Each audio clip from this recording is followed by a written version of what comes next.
E alguém pode pensar assim, mas o que é prestar um culto? É você ter essa devoção.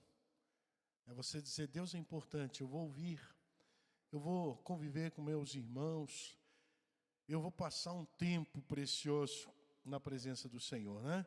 E nós já tivemos esse momento tão especial, pudemos cantar, abençoar as nossas almas com cânticos.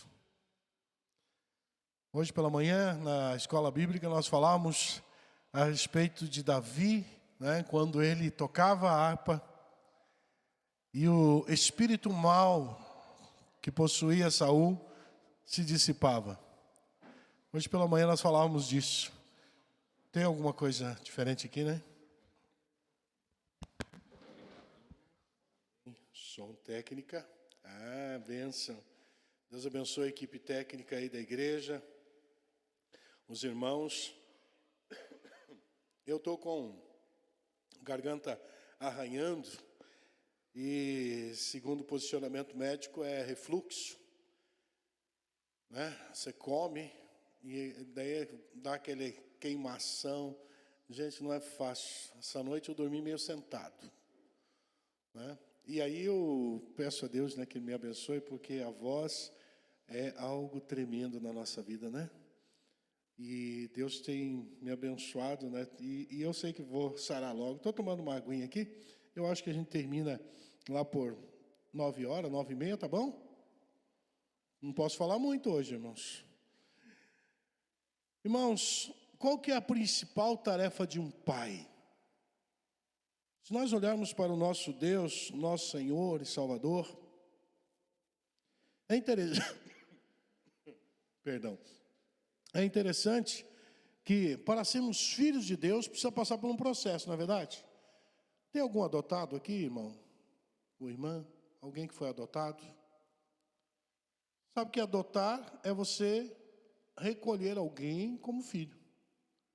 E oficialmente essa pessoa, né, esse ser, passa a ser filho legítimo, sabiam disso? Com direito à herança, com direito às dívidas. Não é? A gente fala bem da herança, mas da dívida pouco a gente quer. Mas uma pessoa adotada passa a ser filho. E lá em João 1,12 diz que todos quanto receberam o Senhor Jesus, foi-lhe dado um poder, como uma certidão de serem feitos filhos de Deus. Então, quando eu nasci, você nasceu, nós éramos criatura. E quando nós entregamos a vida a Jesus, nós passamos a ser filhos e filhas, né? Os quais não nasceram do sangue, nem da vontade da carne, do homem, nem da vontade do homem, mas de Deus. Então, quando nós nascemos em Cristo Jesus, passamos a ser filhos de Deus, é porque Ele aprove a Ele olhar para nós e nos adotar.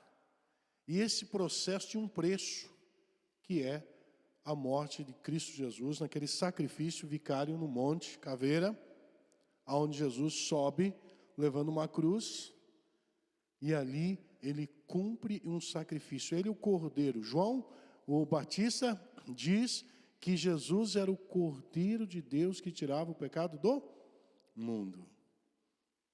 Mas algo semelhante acontece com um pai, e está lá em Gênesis. Abra sua Bíblia lá no primeiro livro, capítulo 22. E nós vamos ver uma narrativa que eu vou contar para vocês, é algo excepcional. Abraão é um dos líderes das 3 maiores religiões que existem no mundo hoje: judaísmo, islamismo e o cristianismo. Ele representa nossas religiões. E Abraão tem um significado.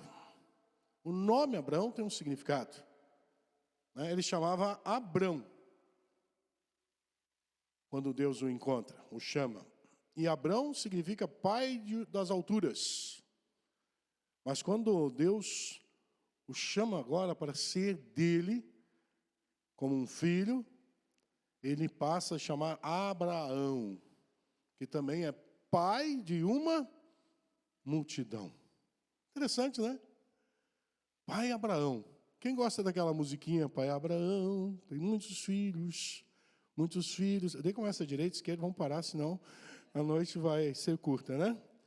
Então, Abraão, ele recebe a promessa de Deus, tudo vai acontecendo, ele já estava numa certa idade, Deus concedeu ali um filho a ele, o filho chamava Riso, né? Isaac, né, no nome original, mas significa riso. Né? Rir não é algo ruim, irmãos, Deus deu para nós essa condição, não é verdade?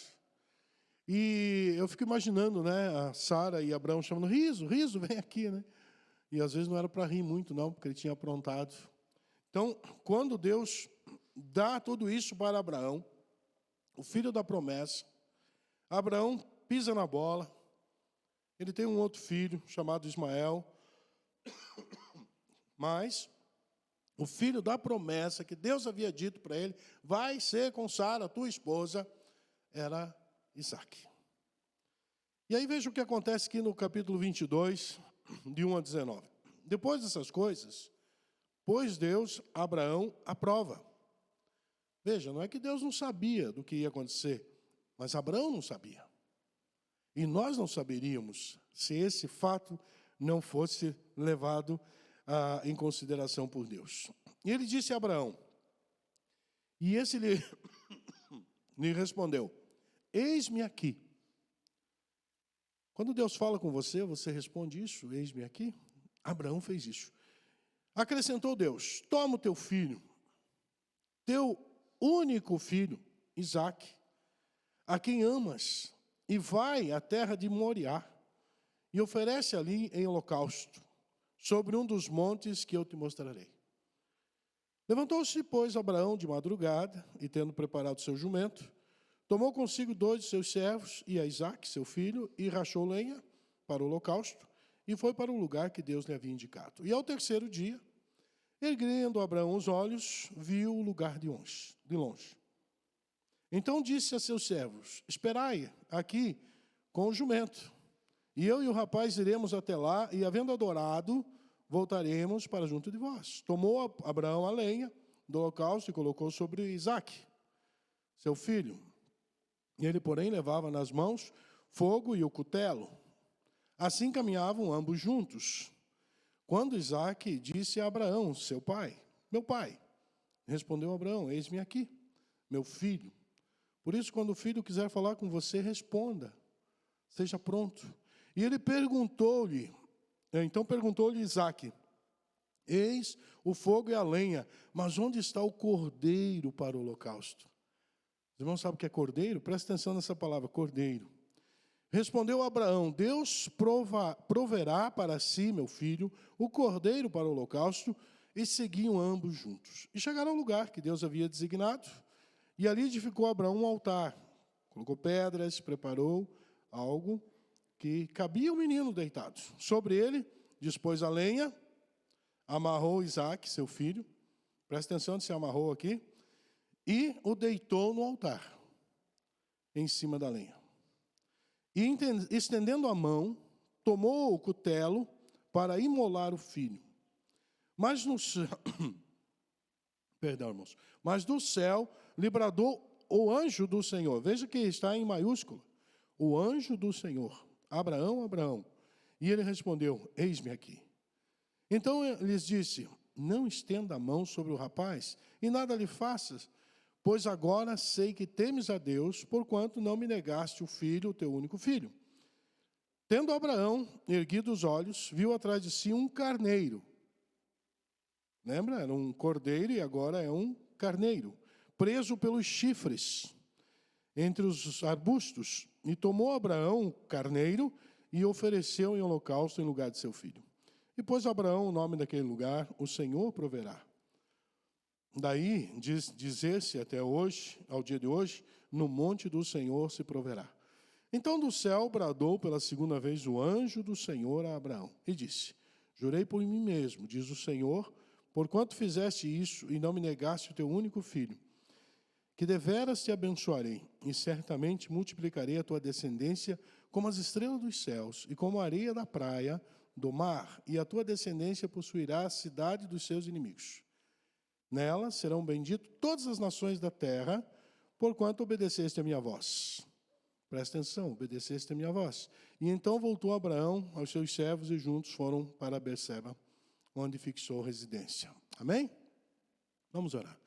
Pai, nós te agradecemos, Senhor, pela expressão de vida de Abraão e o exemplo que nós podemos e devemos ter de conduzir nossos filhos, Pai, segundo a orientação do Senhor. Abençoa, Pai, os pais, para que possam obedecê-lo sem restrição à tua vontade. Em nome de Jesus. Amém. Irmãos, que coisa interessante. Abraão morava numa terra em que o sacrifício humano era comum. Os filhos eram oferecidos para Moloque. Eu sei que aqui na igreja tem alguns irmãos que, se Deus falasse assim, pega teu filho e sacrifica, ia ser uma alegria total. Na verdade, dizer, puxa, que coisa boa, né? Mas parece que Abraão não tinha essa visão, né? Era o único filho, e era o filho da promessa, o outro filho não era da promessa. Apesar que ele amava. Mas é algo interessante, e Abraão tinha que fazer isso sem contar para Sara, porque se contasse para Sara, acabou a história. Se Abraão fala para Sara o que Deus tinha dito, o que Sara fazia? Sumia com Isaac. Eu acho que se fosse eu, se Deus falasse isso para mim, pega a Fernanda e leva lá, eu tinha que amarrar ela já em casa. Tinha que amarrar, tinha que arrastar, porque da onde ele saiu até onde ele chegou, Monte Moriá, era 80 quilômetros. 3 dias. Imagina a Fernanda andar 3 dias, vocês sabem como é que é, né? E carregar a lenha, então, nem pensar. Provavelmente faria eu carregar a lenha, mais o cutelo, mais o fogo, mais a Fernanda. Né? Então, veja que o pedido para Abraão não era algo tão estranho, porque havia povos naquela região que assim o faziam. Sabe que hoje existe ainda, irmãos? Não vamos nem concluir aqui, porque há uma situação complicada, não é verdade? Porque quando nós falamos que a paz, que evidentemente, sem a percepção da vontade de Deus na sua vida, promove os piores desatinos para os seus filhos. Encaminha os seus filhos para o sacrifício e sacrifica. E é o que é pior. Porque eu e você, como pai cristão, temente a Deus, nós devemos conduzir os nossos filhos para conhecer o verdadeiro sacrifício, que é Cristo. Lembrando a ele que se Cristo não o substituir nesse sacrifício, ele será o sacrificado. Ele será aquele que será o carneiro que irá ser sacrificado. Né? Então a jornada aqui de Abraão foi algo difícil. Foram 3 dias, mas o tempo que Deus havia pedido. Ele sai de madrugada. E quando nós ouvimos a voz de Deus, nós precisamos obedecer à voz de Deus. Deus nunca mais pôs à prova outro homem com essa solicitação. Nunca mais. Isso foi para que nós pudéssemos ver qual é a ação de Deus com relação aos nossos filhos. Nós precisamos conhecer que existe os nossos filhos precisam conhecer de nós, através do exemplo e da vida, da nossa fé, aquilo que Deus quer para o nosso filho. É possível ele não aceitar e abandonar? É possível. Mas o dever do pai não é questionar se o filho vai ou não aceitar, mas é fazer.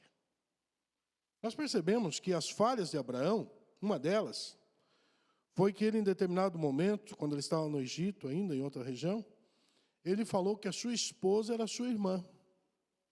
Porque ele disse assim, você é muito bonita, Sara.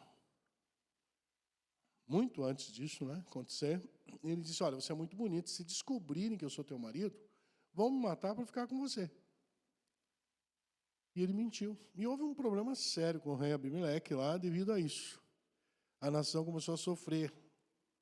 E aí, então, ele conta a verdade, o rei devolve e ainda dá muito dinheiro para ele.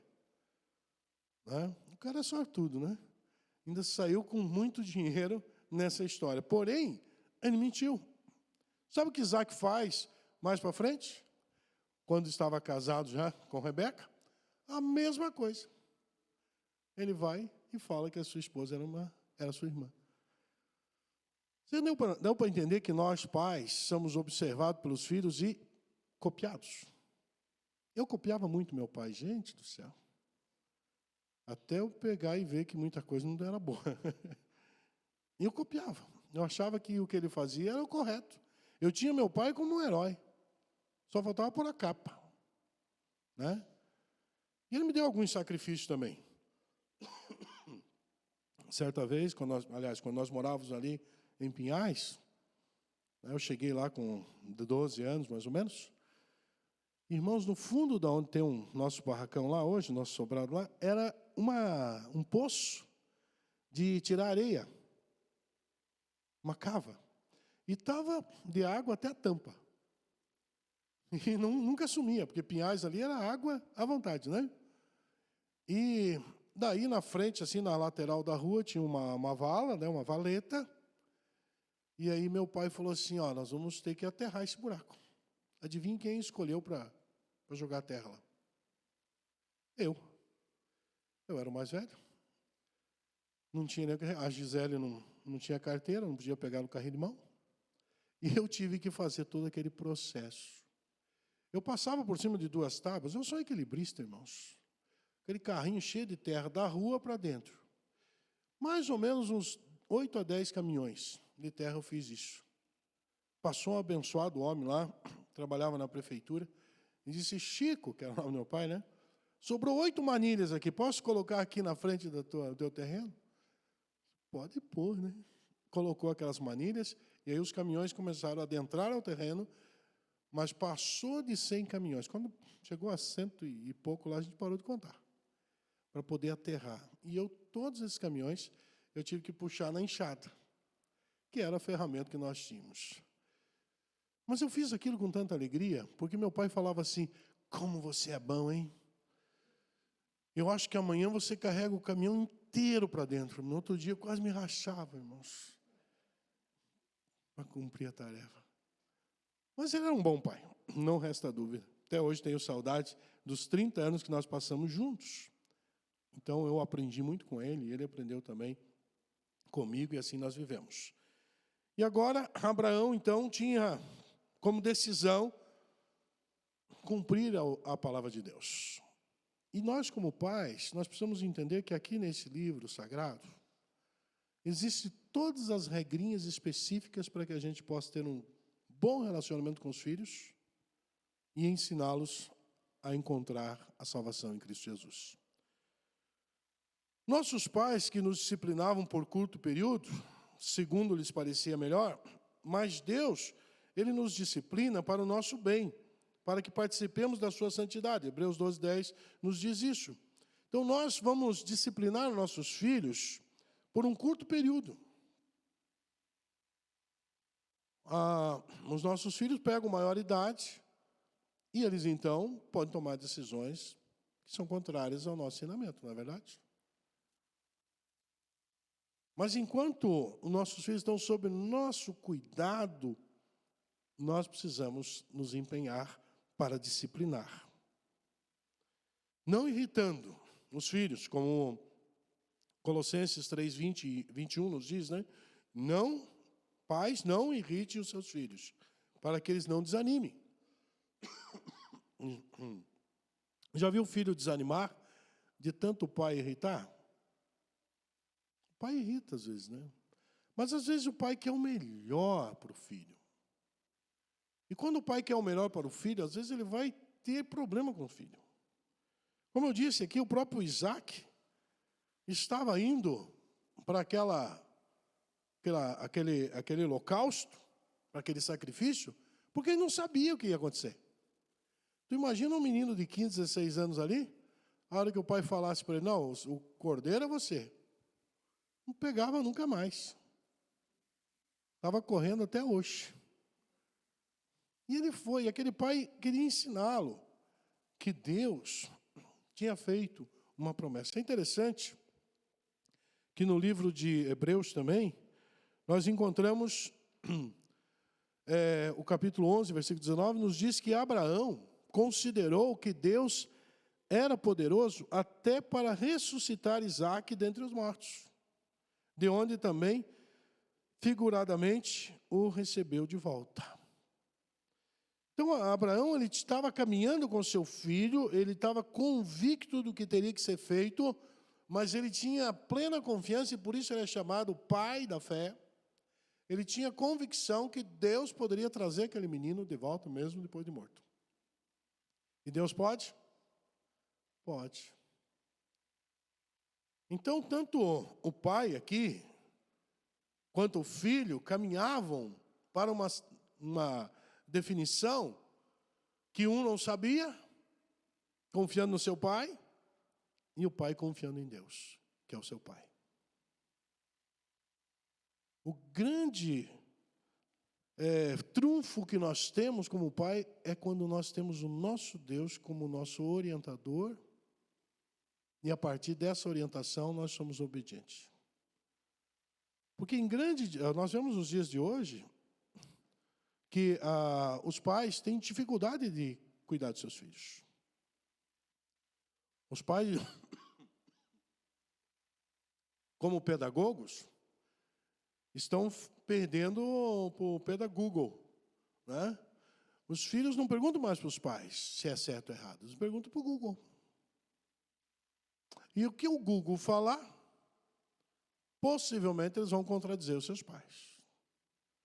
Então hoje nós vivemos num tempo que, se o Isaac tivesse essa visão, ele poderia ser contra seu pai. Primeiro, porque ele estava indo sem saber. Mas a resposta que o pai dá a ele satisfaz, porque ele diz: olha, meu filho, Deus proverá. Eu olho para Isaac e vejo a mesma confiança que o pai tinha em Deus. Deus proverá.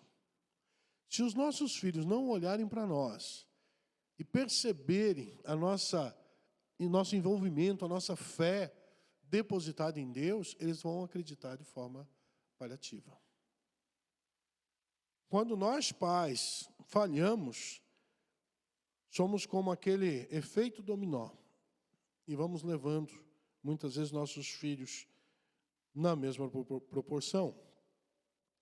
Pois a disciplina que Deus tem e quis passar para o próprio Abraão é algo que nos move a entender que Deus vai agir, muitas vezes, de forma totalmente diferente dos pensamentos humanos. Muito mais espiritual do que se possa imaginar. Nessa jornada, Abraão estava, com certeza, com o seu coração confiante naquilo que Deus faria. E ele iria. Quando chega lá, perto então, né, ele perguntou, Isaac, no versículo 7. Quando Isaac disse a Abraão, seu pai: meu pai, respondeu Abraão: eis-me aqui, meu filho. E perguntou-lhe Isaac: eis o fogo e a lenha, mas onde está o cordeiro? Irmãos, o sacrifício, ele era promovido com um cordeiro.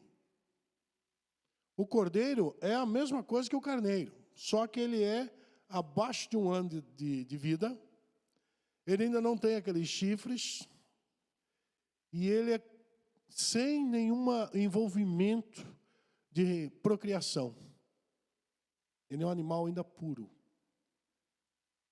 Por isso que Jesus é o Cordeiro de Deus. E o cordeiro era algo que eles colocavam porque era era o mais bonito. Né? Era jovem aquele animal, forte. Então não se usava o carneiro, usava-se o cordeiro. E às vezes nós olhamos isso no texto e passamos desapercebidos. E eu comecei a perguntar para Deus: Senhor, por que então que o Senhor, ao invés de trazer ali um cordeiro para o sacrifício, o Senhor apresenta um carneiro? E o texto nos diz claramente que o carneiro estava preso pelos seus chifres, pelas suas pontas. Né? Chegaram no lugar, ele fez todo o procedimento, amarrou Isaac para não fugir e deitou no altar. E estendendo a mão, Deus bradou e disse: não, Abraão. O anjo do Senhor disse: não, Abraão. E ele respondeu: eis-me aqui. Então disse: não estenda a mão sobre o rapaz, nada lhe faça, pois agora sei que temes a Deus. Sabe, muitas vezes nós como pais, nós tememos a Deus, mas nós queremos muitas vezes não obedecer a Deus. Nós sabemos que o que Deus fala deve ser feito. Mas na hora da decisão, como Abraão aqui foi, para agir, às vezes nós pulamos para trás. Mas quando nós olhamos para Jesus, quando ele diz assim, é melhor você entrar cego no reino, é melhor você entrar sem partes do teu corpo do que ser todo o teu corpo lançado no inferno, nós entendemos que nessa hora Abraão tinha essa convicção, é melhor o meu filho morrer do que perder a presença de Deus. Claro que Deus não é um Deus que faz sacrifício humano. Mas para Abraão, até então, estava fazendo. E muita gente hoje pensa que Deus faz sacrifício humano, que maltrata as pessoas. Na verdade, não é isso, irmãos. Todos os nossos sofrimentos, eles partem de consequências de nossos erros, nossos pecados, nossas falhas, ou até mesmo na nossa inércia em buscar crescer no conhecimento e na graça de Deus. Às vezes nós queremos algo de Deus, mas nós não queremos pagar esse preço que Abraão pagou. Dessa caminhada difícil, dessa perspectiva de como seria o resultado. E ali então Abraão ouve isso do Senhor, não estenda, eu sei que você teme, porquanto não me negaste o filho, teu único filho. Tendo Abraão, versículo 13, erguido os olhos, viu atrás de si um carneiro preso pelos chifres entre os arbustos. O carneiro não era um sacrifício perfeito, porque ele já era um animal vivido, a carne um pouco mais rígida, né? E ele já era um animal que tinha procriado. Então era imperfeito. O ideal é o cordeiro. Mas nesse momento aqui, entre Abraão, Isaque e Deus, não tinha como ser um sacrifício perfeito. Porque só vai acontecer na pessoa de Jesus. E aí então ele pega aquele animal e ali ele adora, né? E ofereceu o holocausto ao Senhor. E pôs Abraão por nome aquele lugar, o Senhor proverá. Quando a gente está vivendo momentos difíceis com os filhos, a gente às vezes começa a falar para o Senhor, Senhor, dá uma luz. Como resolver? Porque nós somos seres psicológicos, emocionais. Cada um de nós aqui tem algumas dificuldades, que às vezes nós chegamos diante de Deus e a gente não entende como nós vamos resolver. Não é verdade? Quantas vezes comigo aconteceu de procurar meu pai para ver se ele tinha solução para algumas dos meus questionamentos? E ele não sabia.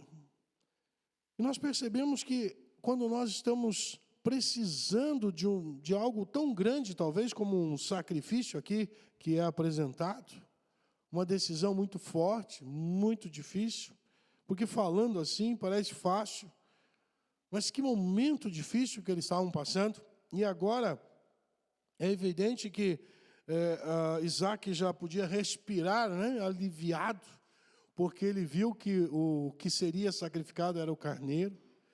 Mas ali não seria um sacrifício ideal, mas seria uma representação de que Deus não iria sacrificar um ser humano apenas para se satisfazer, mas sim se tivesse um objetivo, como foi com Jesus. Então, quando nós olhamos aqui, esse carneiro, ele representa um sacrifício de uma forma ainda pálida, fragilizada, mas que nos remete ao sacrifício de Cristo Jesus. Então, Abraão coloca assim, o Senhor proverá. E é nos momentos difíceis que nós vamos pedir a Deus para que Ele nos provenha daquilo que necessitamos. Para que Ele possa nos tirar do dilema. Da dificuldade, muitas vezes, que respira a morte. Nós precisamos confiar em Deus. Abraão confiava. Ele tinha fé suficiente para isso. E ele traz, então, um momento que ele coloca aquele local com o nome de o Senhor proverá. No monte do Senhor se proverá. Então do céu bradou pela segunda vez o anjo do Senhor a Abraão, e ele disse, eu disse, jurei por mim mesmo, diz o Senhor, porquanto fizeste isso, e não me negaste teu único filho, que deveras te abençoarei. Certamente multiplicarei. A coisa que nós podemos perceber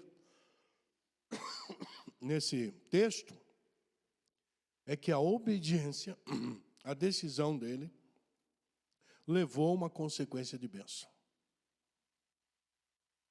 Abraão não tinha ouvido de Deus naquele momento que se ele levasse seu filho ao sacrifício, ele seria abençoado. Mas como ele demonstrou que ele faria isso por Deus, como ele demonstrou que entregaria sua vida, que era o seu filho, Deus faz a promessa.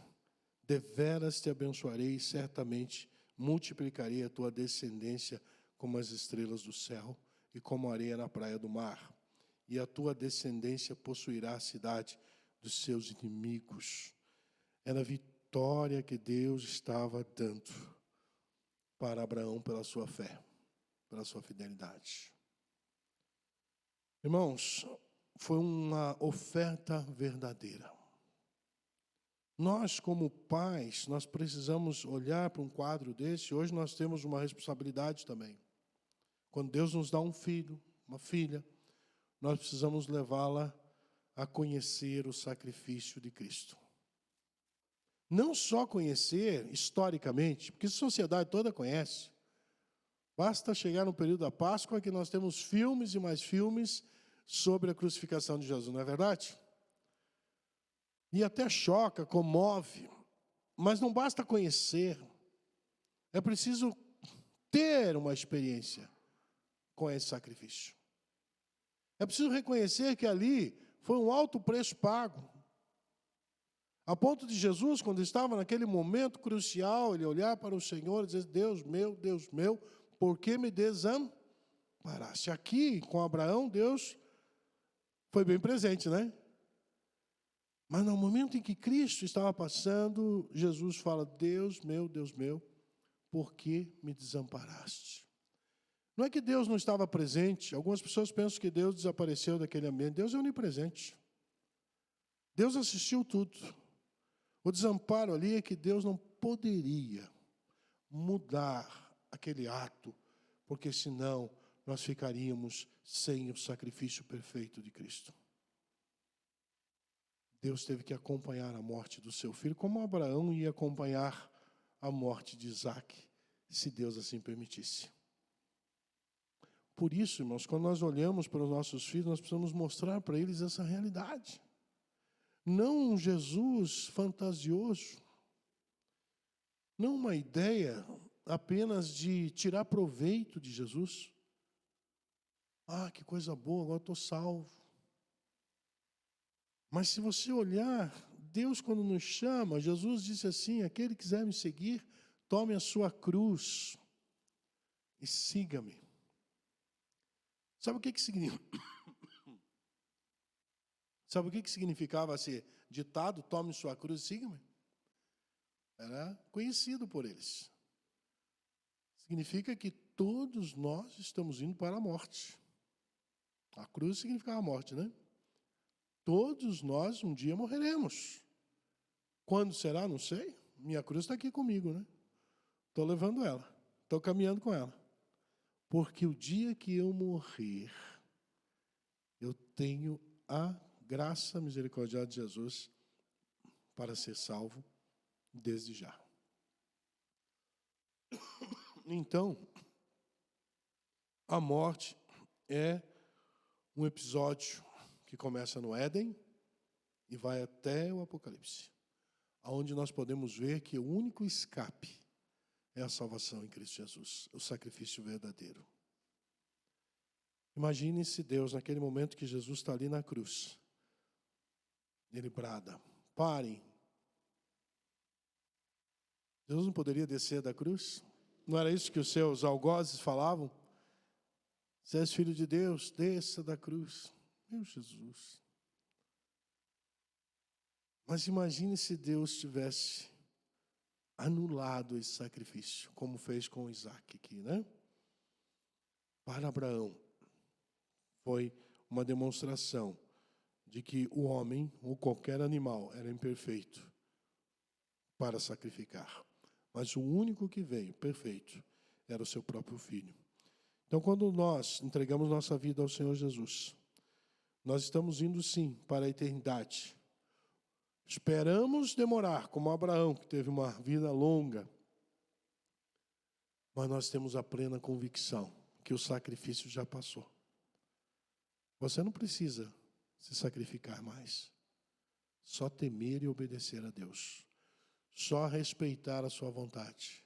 E aí, então, repassar isso para a sua geração, para os seus filhos, para a sua descendência. Descendência na Bíblia é muito forte. E nós precisamos tomar consciência disso, porque dependendo da atitude do pai, os filhos podem caminhar de forma desordenada. Mas no momento que o pai tem convicção em Cristo, ele começa a levar o seu filho para conhecer o verdadeiro sacrifício de Jesus e ter a mesma experiência. É possível que o filho rejeite, mas você deve levá-lo a conhecer. É possível que o filho tome outro destino, porque nós estamos no mundo. Nem todos serão salvos, mas é preciso que o pai, que é convertido, que é salvo em Cristo Jesus, seja um exemplo para os seus filhos. Seja o alicerce espiritual como Abraão foi para Isaac. Seja realmente confiante no que Deus quer que façamos. Sem se preocupar, porque Deus não vai pedir para você sacrificar o teu filho. Mas as palavras que Deus nos deixou para vivermos segundo o seu propósito, nós precisamos pôr em prática. Ter essa comunhão com Deus. Entender que no mundo espiritual há uma batalha. A nossa luta não é contra o sangue e a carne, não é contra nós mesmos, mas são contra as potestades do ar. Uma casta de demônios que procuram realmente nos levar a sofrer. Mas nós estamos com a armadura de Deus para nos defender. E pode ter certeza que na hora que o inimigo se levanta, quando você está em comunhão com Deus, o Senhor, o anjo do Senhor brada, né? Toca nele. Esse é meu filho amado, a quem eu tenho também tido prazer. Pai, não se esqueça que você é o sacerdote do lar. Não se esqueça. Talvez você tenha alguma dificuldade com seu filho. Precisamos responder: que pai somos? Que pai eu tenho sido? Tenho sido um pai amoroso e espiritualmente convicto da fé em Jesus? Tenho trabalhado isso no coração? Tenho sido presente para o meu filho? Eu sei que os dias hoje estão tirando de nós o mais precioso que nós temos, que é tempo, para não permitir que as famílias tenham o maior tempo de convivência. Há filhos que quando o pai sai para trabalhar estão dormindo e quando o pai volta estão dormindo também. E às vezes num lapso de final de semana o pai prefere assistir um futebolzinho, deixar o filho em casa às vezes, ou fazer qualquer coisa que não seja discipular o seu filho. Não deixe isso passar. Que pai você tem sido? Como você tem sido? Somos pais que alegram seus filhos, especialmente quando vivem sob o mesmo teto. Nosso filho gosta quando a gente chega em casa. Qual é a receptividade? Às vezes o cachorro fica mais alegre, né? O cachorro fica todo alegrinho, os filhos chegou, pai. Se aprontou na escola alguma coisa, com certeza vai esperar problema, né? Mas os nossos pais, eu como pai, somos tão imperfeitos, mas nós podemos fazer o melhor. Não espere muito também. no sentido de que os nossos pais são perfeitos. Porque quando ainda crianças imaturas, nós achamos que os nossos pais são perfeitos. Que tudo que eles falam está certo. Mas no momento em que nós começamos a ter conhecimento, nós percebemos que nossos pais são falhos. E aí nós aprendemos a perdoá-los, a amá-los. Né? E aprendemos também que nós devemos ser diferentes naquilo que o nosso pai não foi bom. A nossa geração hoje tem sofrido porque os pais estão querendo dar para os filhos tudo aquilo que não tiveram. Tudo que os pais nossos tiveram restrição, os pais de hoje têm dado para os filhos. Isso não é errado se for bem trabalhado. Se for bem analisado. Que um filho precisa entender que o pai lhe deu algo para que ele possa usufruir com bênção. Mas se você dá algo para o teu filho, que está criando nele aquela sensação de que tudo ele pode, que tudo ele pode conquistar só pedindo, ou até mesmo fazendo manha. Eu já falei para os irmãos, vi um menino no mercado que, misericórdia. O menino rolava e coisa, enquanto os pais não deram para ele os pacotes de bolacha lá e colocou no carrinho, não parou. E eu fico pensando, né? O que ele fará mais tarde, quando ele quiser algo mais difícil? Por isso nós, como pais, precisamos cuidar. Provérbios 23, 24. Pode pôr aí na tela, irmão? O pai de um justo fica muito feliz. E quem gerar um filho sábio, terá nele sua alegria. O pai de um justo fica muito feliz. Justo, é preciso trabalho para ser justo. É preciso se esforçar. Seguir a paz com todos, a santificação. Sem ninguém verá a Deus. Um pai de um justo é aquele que o filho entendeu respeitar a Deus. Que conhece a palavra do Senhor, para que no dia da adversidade, ele possa usá-la como escudo na sua vida. Como fica feliz, né? Quem gerar um filho sábio, terá nele a sua alegria. Um pai fica alegre pelo filho. Vocês já foram em formatura? Você viu que coisa linda? O pai é o único que não chora, já notou? A mãe chora tudo, né? Porque vem aquele movimento, o filho lá na frente, né? E a mãe está chorando. Está chorando por quê, mulher? Conseguiu, terminou a faculdade, né? Filho inteligente, conseguiu conquistar uma academia.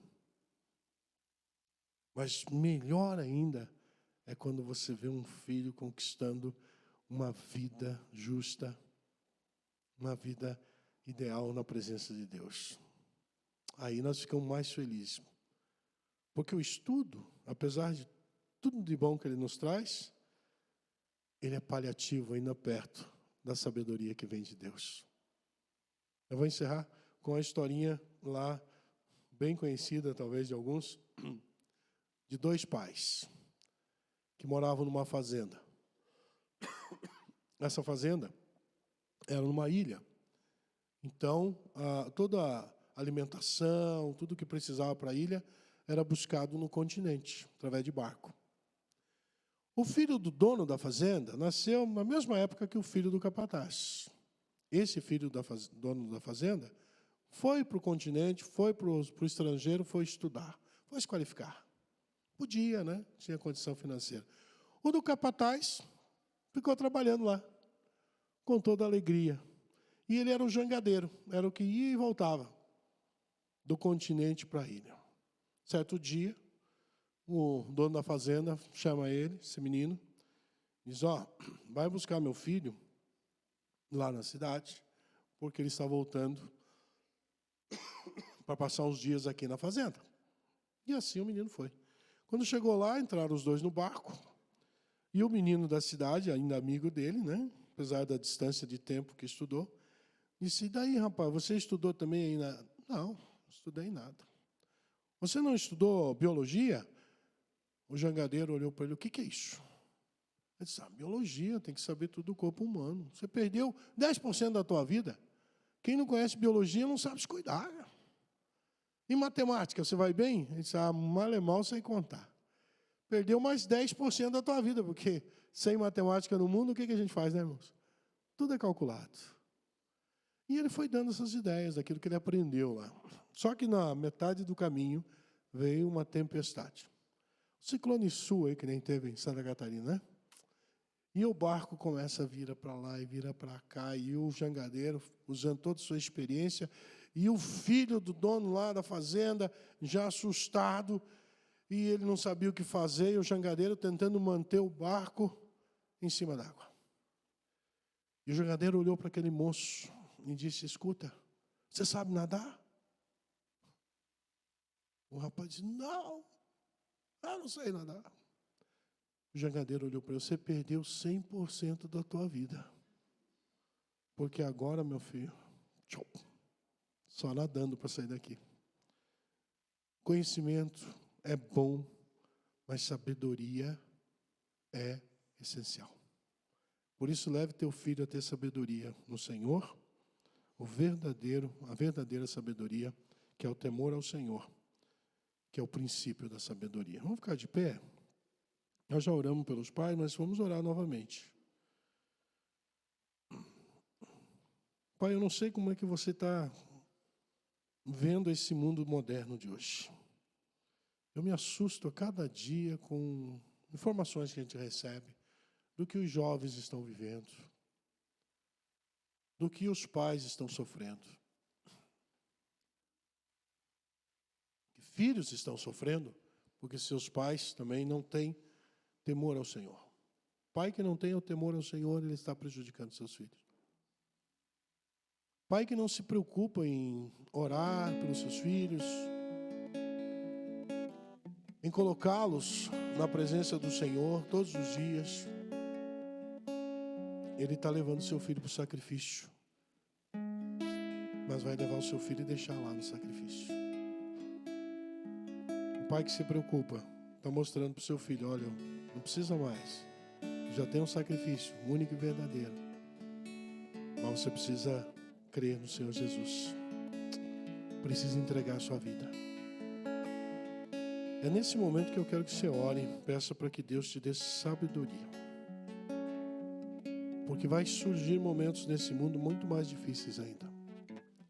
O mundo jaz no maligno. O único combate é você e a palavra de Deus no teu lar. Cuidado com as vãs filosofias. Procure a palavra de Deus. Procure ajuda profissional se precisar. Mas em primeiro lugar, a palavra de Deus. Pai, nós te louvamos, Senhor Deus, porque o Senhor é o nosso Pai. Nosso Pai biológico, Pai, foi imperfeito. Tantas dificuldades enfrentaram para nos dar alimentos, muitas vezes. Muitas vezes até, Pai, podem ter promovido mal-estar para os seus filhos, para nós. Mas nós entendemos que o Senhor não é imperfeito.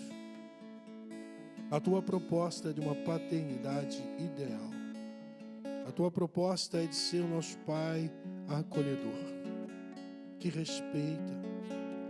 Um Pai que, como naquela parábola de Jesus no Filho Pródigo, até nos permite ir em momentos, em ambientes que vão nos trazer problemas, mas está sempre de braço aberto, nos esperando, para que a gente possa ter o convívio do lar perfeito.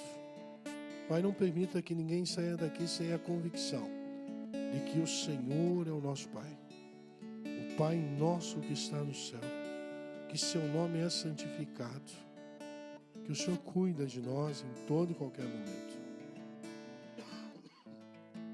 Pai, abençoe os pais nessa era. A tecnologia, o crescimento, Pai, cognitivo tem sido tão grande. Infelizmente, muitas crianças, muitos jovens têm abandonado seus pais, ou pais têm abandonado seus filhos. diante dos interesses que o mundo apresenta, mas que nós sejamos pais verdadeiramente guiados pelo Senhor, como Abraão foi. Muito obrigado, Senhor Deus, porque o Senhor deixou esse texto para a gente confiar no Senhor. O Senhor não quer o nosso sangue derramado, o Senhor já derramou o seu. Nós te louvamos por isso. Acrescenta em nosso coração a vontade de servir e adorar o Senhor cada vez mais.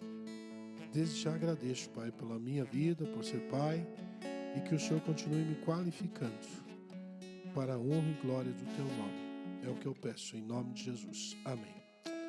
Amém, queridos, poder sentar?